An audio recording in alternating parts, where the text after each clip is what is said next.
What we're going to present is a snapshot into a multi-year customer experience project that is occurring throughout the MassMutual Retirement Services division, being driven by Kris Gates, and you'll see a number of key takeaways per the conversations that we've had about how to transform the customer experience across B2B and B2B and B2C sectors across the organization. Kris, can you tell us a little bit about the organization? Sure. Who the heck is MassMutual Retirement Services?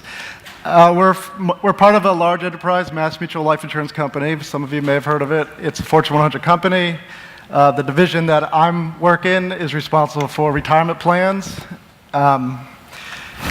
I've put on the slide here of mutual ownership. This is important because not being a public company, we're allowed to think long-term. So investments in projects like this are easier to come by than maybe somebody who's trying to hit quarterly goals with shareholders. So if you're familiar with 401k plans, 403b plans, 457 pensions, et cetera, that's what we do. The interesting part about my job is we have 3 customers. First, we distribute through third-party financial advisors. So we have 20,000 advisors. That's customer number 1. We don't distribute our own product. It's done through them. Secondly, we have 40,000 employers who offer our product to their employees. And then lastly, it gets to the consumer. We have over 3 million consumers in those 40,000 plans. And that's who I interact with every day, my team and I. So just to get an idea, who here has access to a retirement plan in their company? Great. Who here is actively participating? Who here thought about their retirement plan when they woke up this morning? How about this week? This month? This year? Herein lies the challenge for my team. This is not a product that people engage in very often. It's a set it and forget it type product. And we were looking to change that with this process. What is our mission? Our mission is to drive retirement readiness for our customers. And we define that by allowing people to retire with 75% income replacement. So if you made $100 a paycheck, when you retire, you make $75 a paycheck because of the savings behaviors you had starting off when you were young. The challenge is, unlike some of you, we don't offer immediate gratification. You save $1, you get something 30 years from now. You don't walk out of the store with a handbag and a smile. So we battle that every day too. Consumers' needs are changing. Obviously, what a Gen X, Gen Y, Boomer wants from our products is different. And then it's just state of what we're dealing with. Consumer debt is up and savings is down. So as that as a backdrop, we'll kind of walk you through where we are on this journey. And some of the points that we want to cover with you, 5 key takeaways for you. The first being knowledge is power. And do you really, and particularly given the conversation that we've had over the last day or so, do you really know who your customers are? So that will be point 1 that we discuss. 2, opportunity knocks. What's your customer engagement lifecycle, and where in that lifecycle can you increase the engagement? And point number 3, it's too late for a first impression, and so therefore, as we're looking at recapture, reduction of attrition, what should be done at the very first moment of engagement? And 4, you really get me, creating preference-based personalization, multi-communication platforms for your customers. And the key point, how do you deploy an ever-present, a multi-channel, agnostically engaging experience for your customer base would be the 5th point that we cover. Great.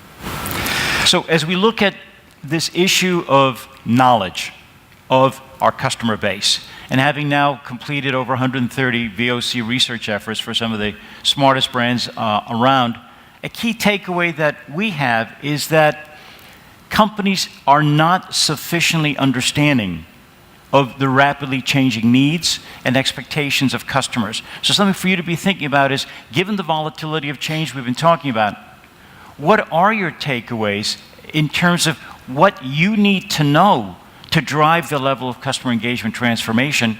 What is the honest level of extra knowledge that you need to have? So as we got forward on this several years ago, we stopped, took a breath, and said, you know what? We think we're competing against other companies in our industry. But the truth of the matter is we are competing against the Fidelities and the Prudentials and the Diversifieds and of the world when we're going after that advisor audience, and even if when we're going after that employer audience. But at the consumer level, when we break this down, we're actually trying to get people to save money that they're spending. So when you think about it through that lens, and my team thinks about it through that lens, we're actually competing with every single person trying to get you to spend $1. You make a choice when you wake up, you spend $1, you save $1. We're trying to get more American workers to save dollars, and we think the retirement plan is a good vehicle for that. But we were too naive to think we weren't competing against some of the brands you see on this slide.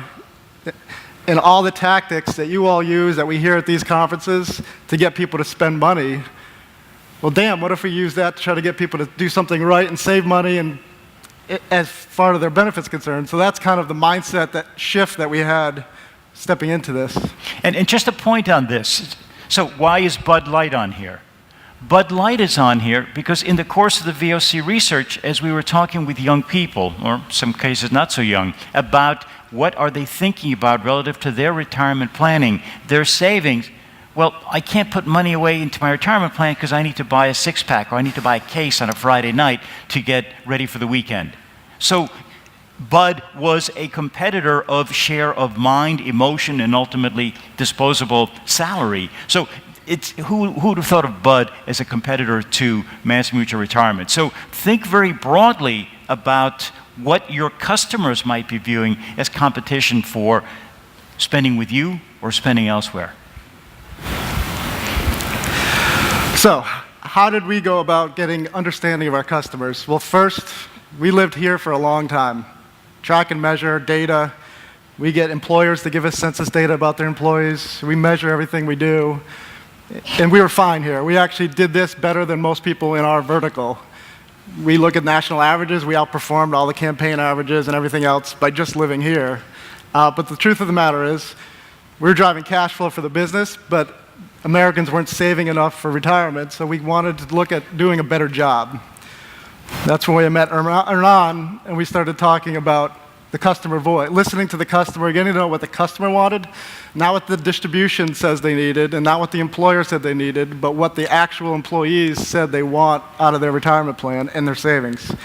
I will add, we've done 3 major VOC research projects, but this is an ongoing thing. It's not just a one and done. It's setting up listening posts.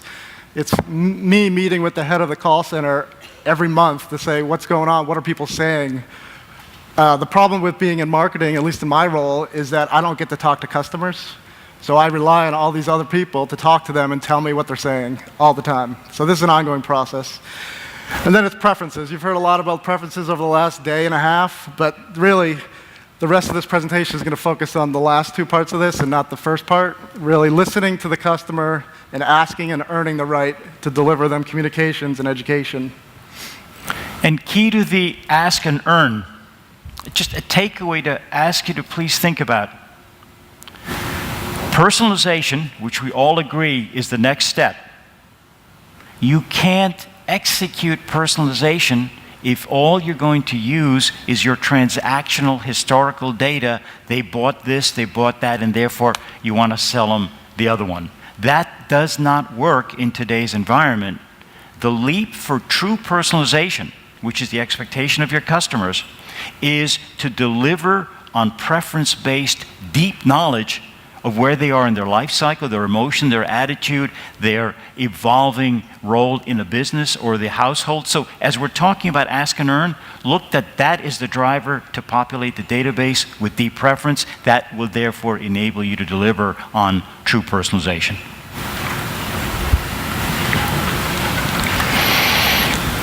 So, during that research project, 150 hours of talking to our customers, we're going to share with you some quotes that they said verbatim. I highlighted some areas in white that were kind of specific to us, but I think if you just plug in your own industry and your own product in those areas, I'm sure your customers say the same thing about their engagement with you. I want to feel appreciated, so I'm not just an account number. White on yellow kind of sucks to read. I'm not just investing in my money, I'm investing my future. So think about, I'm investing my future. The way they look at it, and we look at it as transactional, they're looking at it as a future relationship that goes from hire to retire through expire, if you will. That was good. And you like that? Very good. I made that up on the fly. It's good. It's very good. So look at, key to all of these is going to be, are you transaction, are you relationship, and what are different facets of it? So this next one, I want to feel like blank cares about me and my account and is doing what they can to help me. So is that Mass Mutual? Is it your brand? And if you drop your brand in here, per what Kris is saying, isn't it so that your customers are probably feeling so? And therefore, what's the implication of that? It would be nice to get information directly from Mass Mutual and not have to go through a third party. I shared with you earlier our distribution. So we do not sell direct. We sell through third-party financial advisors. They, in turn, sell to employers who then allow us to access their employees and help them save for retirement. There's a lot of people in the way from Mass Mutual talking to the employee, or we call them the participant in the plan. And we always abided by the golden rule of making sure before you did something, you asked distribution or the advisors if it was all right, and then they asked the employer if it was okay, and then we could actually talk to people. But when we asked the end user, they said, I don't care about that. I just want an answer from you. You're the person who has my money. You're the person who I entrusted in this relationship. I didn't pick the advisor. My employer did. I just work here, but I'm not going to work here forever. I had this relationship with you. So this is an interesting, especially if you, depending on your distribution model. If you're depending on your distribution model to actually build the customer engagement, then it could be a problem for you long term. Yeah. If I felt comfortable with them, it would also mean that I would feel comfortable getting advice from them, which would be really helpful. So you have call center. Are they transacting? Are they operations driven? Get the call done, get first call resolution, but first call resolution really means get them the heck off the phone. Or are you engaging, creating comfort so they become a more sought after point of advice, which of course means they'll come back more often. So that applies to the customer service center. What other parts, what other channels of the organization can drive greater comfort, value, therefore engagement? Then lastly, I want to know that I'm not getting ripped off and there's someone helping me progress towards my retirement goal. This trust kind of came out a lot in the conversations, and the goal, the thought of a goal, saving towards a goal. Most people's savings behavior, for someone who's looked into this a lot like I have, it's usually goal related. I need to buy a car, I want to buy a house, I'm getting married, having a kid. They treat retirement the same way. I have this goal or this lifestyle and help me get there. So the other interesting part about our VOC research is, like I said before, we lived on that data and analytics vertical for most of the last decade. So we started doing segmentation and we did demographics, and I'll show you later how we kind of slice and dice that. The problem with our model was we were getting better results than the spray and pray, but we were treating every 30-year-old male like they're the same person and they had the same interests. We were treating every 60-year-old female like they were the same person and the same interests. And through the VOC research that we worked with Ernan, we uncovered the customers' attitudes towards us and our product. And it was really easy. 3 million customers, but the truth of the matter is there's only 3 types of attitudes when it comes to them interacting with us and our product. We had people who were self-assured. You may know some of these people. These are the folks who don't want anybody's help. I got this. I'm just going to pick my own investments. I know what I'm doing. Thanks, but no thanks. And they probably act that way with numerous products. Then we had the folks who were the unsure. This is the majority of the people, maybe some of you in the room, where people just raise their hand and say, can someone just tell me what to do? I don't have time to become a CFA or an accountant or an investment whiz. I just want an answer so I can go about my day. Like many of you who didn't raise their hand earlier, you're not thinking about this all the time. And then there was that last group of apathetics. Like, I don't really care. My company enrolled me in this plan and leave me alone. And then the interesting part about that is we had a second flavor of apathetic, which was that person who worked most of their career somewhere, developed a nice nest egg of retirement savings, and then later in life had a job change. And based on the job change, they now work somewhere else with a new pool of money, and that money is so small compared to the other pool that they didn't care about engaging with us just because it wasn't relevant to them or the size wasn't significant. So when we got this information from Ernan, we went back to the team and said, all right, great. We're doing awesome. We're segmenting and targeting demographics and age, but look at this. We're talking to the 30-year-old self-assured like we're talking about to the 30-year-old unsure like we're talking to the 30-year-old apathetic. How's that going to work? So then we started thinking, we need to start segmenting by attitude towards our product as well, and not just simple demographics. So the big takeaway for you, you all have data. You all have sophisticated data models. You all have lots of quant. You're marketing to human beings. What do you know about the individual human beings? We get big data. We don't, as an industry, understand human data. Big data is not getting us beyond single-digit response rates. The response rates in our industry have not changed over the past 30 years. We're still in the point something or 1 point something, or on a great day at 2%. We need to transform the yield and efficacy of our efforts. Human-generated data on top of the baseline of other information is what's consistently driving double-digit response. So this is a real breakthrough that MassMutual has identified in what Kris is doing to change a quant, numbers, big data environment and adding the humanity to the data. And you'll see what the numbers are. So that section is really about becoming a smarter marketer. You'll see how we apply that to working smarter as a marketer and then delivering smarter for the company that you work for.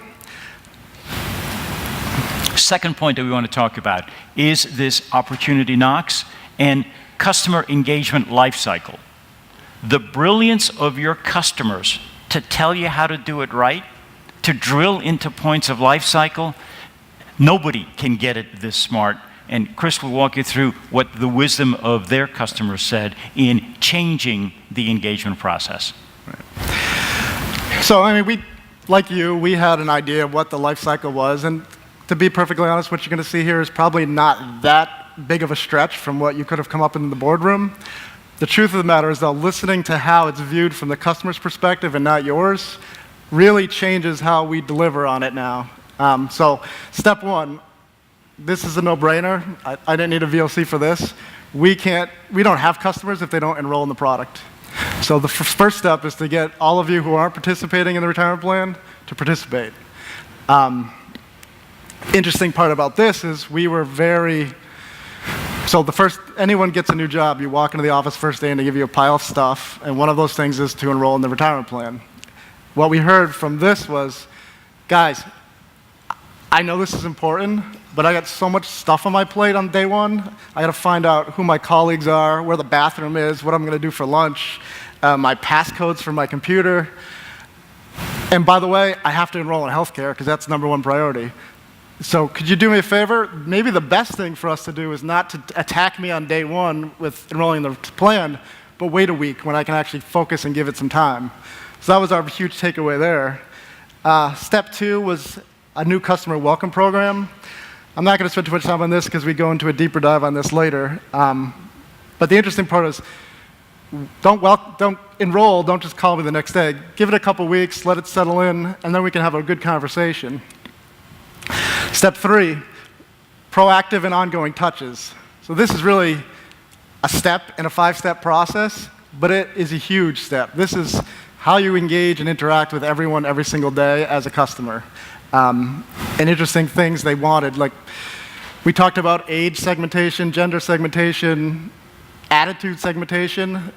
The one that came out of here was intelligence segmentation. And by intelligence, I don't mean IQ, I just mean their intelligence with investments and saving. So don't insult me by giving me retirement 101 education when I'm at a 201 level.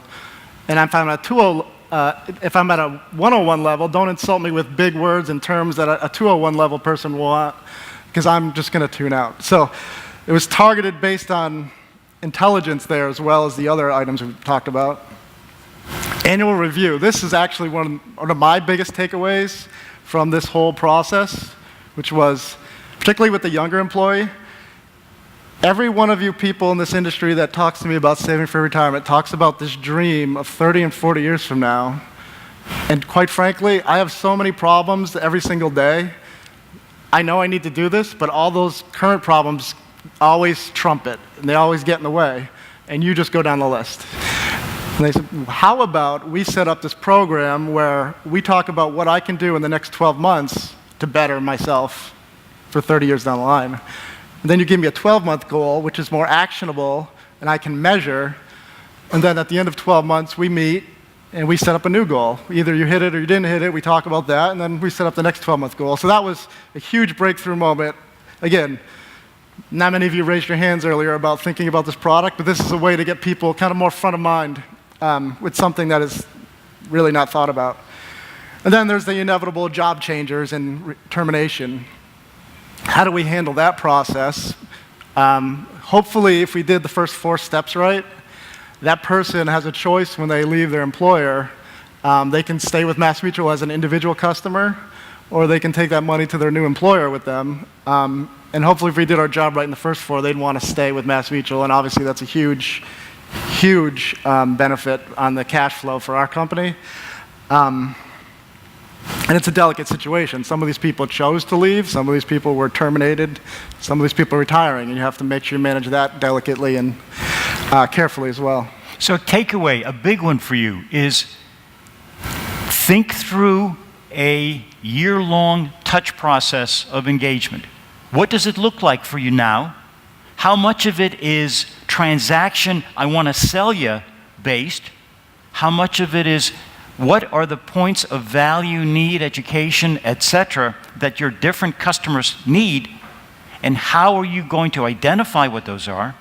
How are you going to align the deployment of your resources to provide value across a 12-month period? And again, those are not sales-oriented, because if you make every one of those touches sales-oriented, people will shut off and they'll cease to engage. If you make these high-value oriented, your levels of engagement, open, click, etc., will increase dramatically. Do that stuff right, and the revenue flows. Focus just on revenue, engagement drops.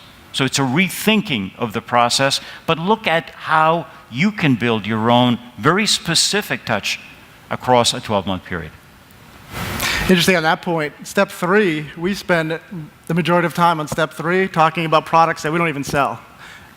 Because we realize that the barrier for savings is all the other financial problems that someone has. So we talk to them about saving for their college, for their kids. We talk to them about paying off consumer debt.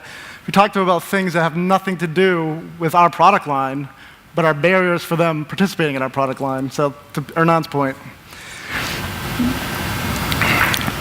Point number 3, what is the resell process? Don't spend time trying to tweak the renewal, figure out how many days prior to you want to send the first email or mail or whatever touch. Don't worry about those tactics. The renewal process begins on day 1 at the point of sale, comes out clearly and consistently in the VOC.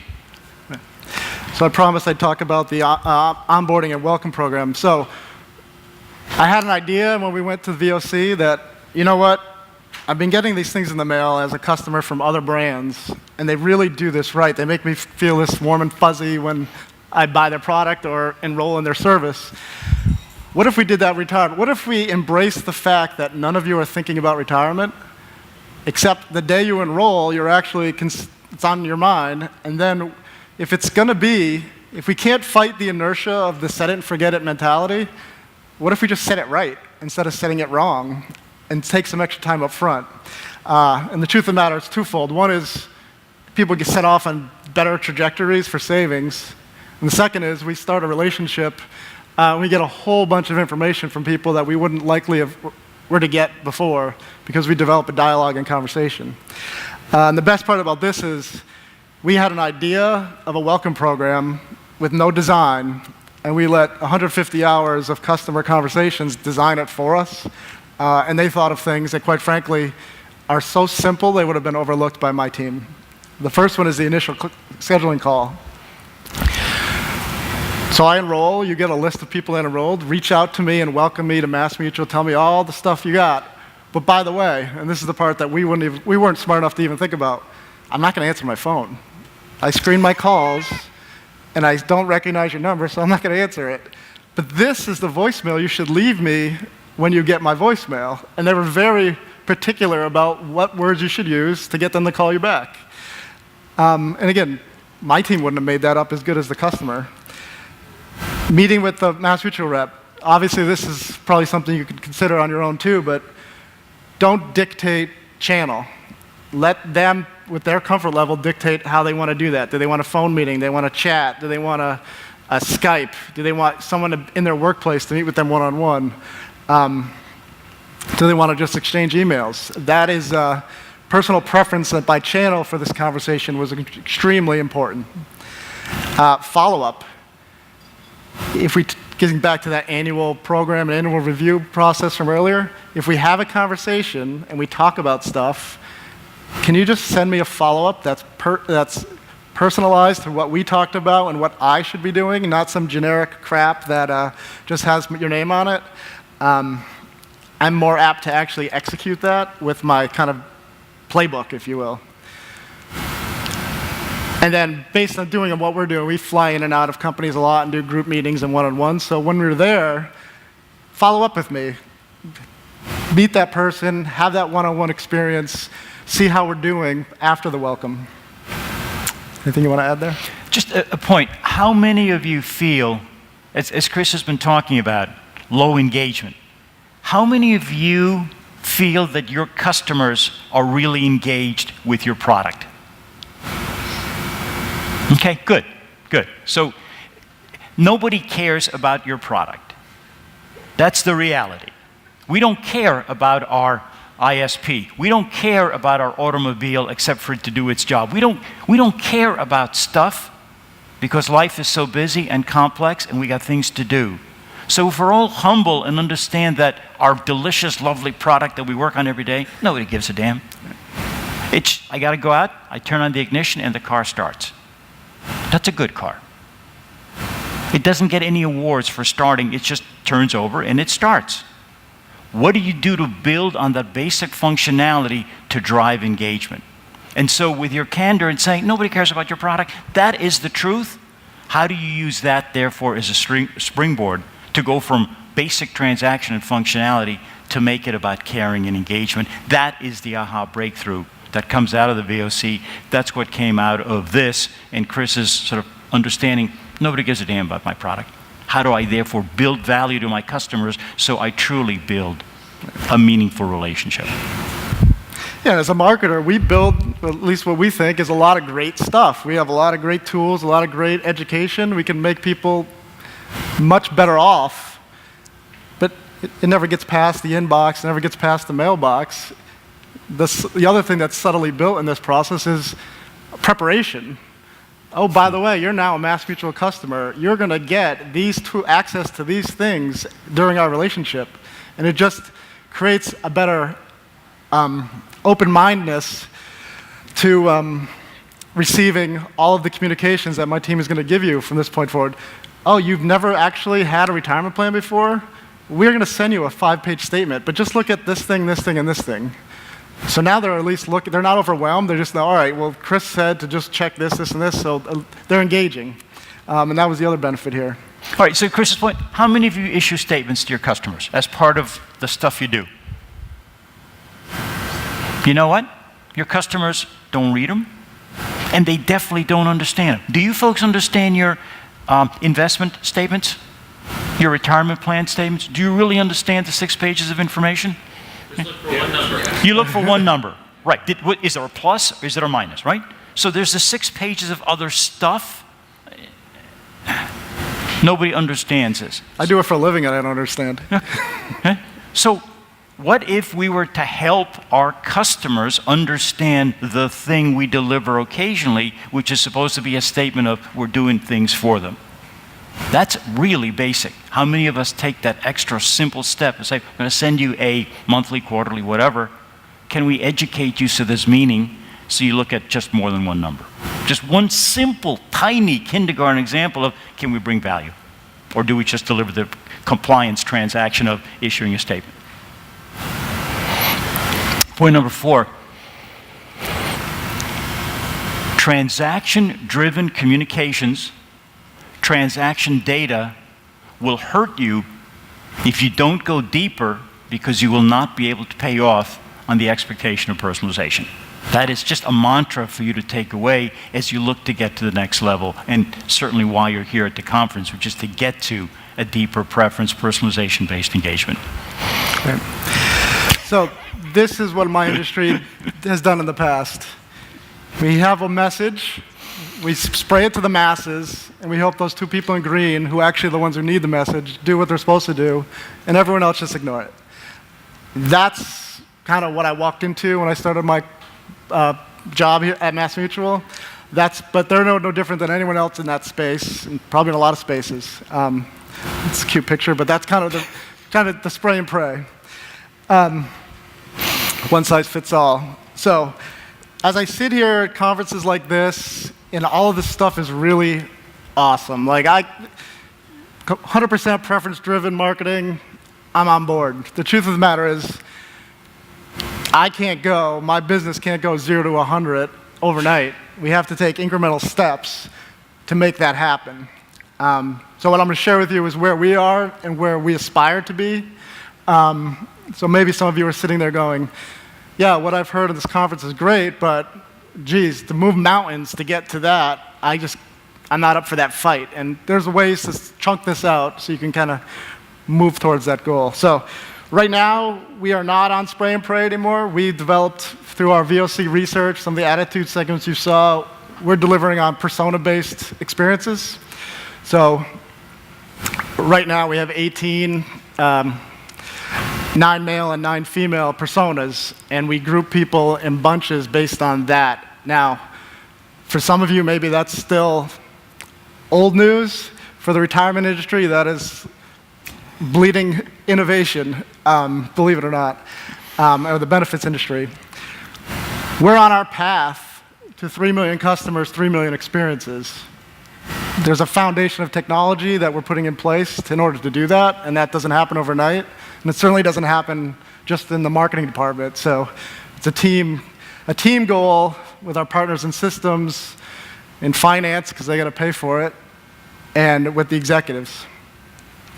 So again, not 1 experience, not 18, but 3 million. That's kind of what we aspire to do, and I think that's many of you at this conference hearing this is what you aspire to. So this is what we're doing. Like I mentioned before, we're targeting age groups, we're targeting genders, we're now targeting attitudes because we have that data from the VOC research. Behaviors. In a retirement plan, there's only 5 things that people do. I mean, you enroll, save adequately, check your investments, allocation. If you have retirement plans elsewhere and you don't want to manage a bunch of different plans, you consolidate, and then the last one is you plan for your exit strategy when you get close to retirement. That's as basic as it gets. So everyone in our database, all 3 million people, are on one of those 5 steps at some point, all the time. Product mix, we continually evolve our product line, offer new products, so that is ever-changing and growing.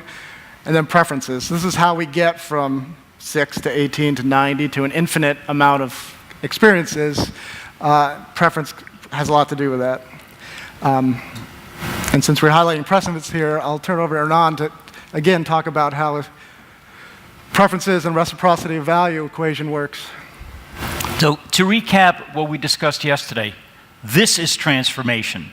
This is what I'm hoping you'll take away as a completely new look at engaging with customers. So point number 1 to keep in mind, consumers are on your side in recognizing that in order to get more personalized experiences, they need to provide more information. So the whole privacy debate has been reframed by customers realizing they need to give more in order to get more. The challenge for you is to A, what's the value prop that will motivate your customers to opt in, and B, how do you absolutely deliver and over-deliver on the promise of driving preference-based communications and suppressing what they don't want.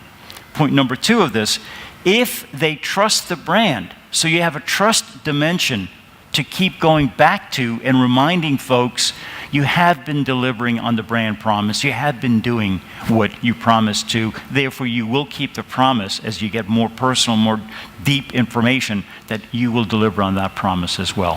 Facet number 3 in this is that the key challenge we all have with databases is that they start to stale and age the second we create and get the data.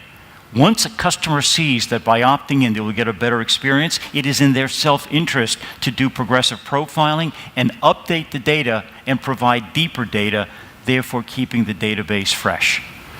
Key next point is that the response rate differential, you will see, you'll measure, you'll do your own control groups. The differential in response will be from single digit, which you all know, or low digit response, evolving to 25 to 50% consistent increase in revenue across the last 130 VOCs that we've conducted. Clients that have executed the VOC strategies, that is their published data, 25 to 50% consistent increase in revenue. This will all go to your bottom line, and it's the right thing to do. So, in the effort of talking about how we get from here to there, small consumable chunks for marketing and the organization to buy into and win them over, we started with this. So we did our voice of the customer. We got all that information Ernan just shared. And then it was walking into the CMO and CFO's office to say, well, Kris just got back from a conference and he thinks this is great. Let's just spend hundreds of thousands of dollars. The truth of the matter is, I need to prove a business case for my company with my customers.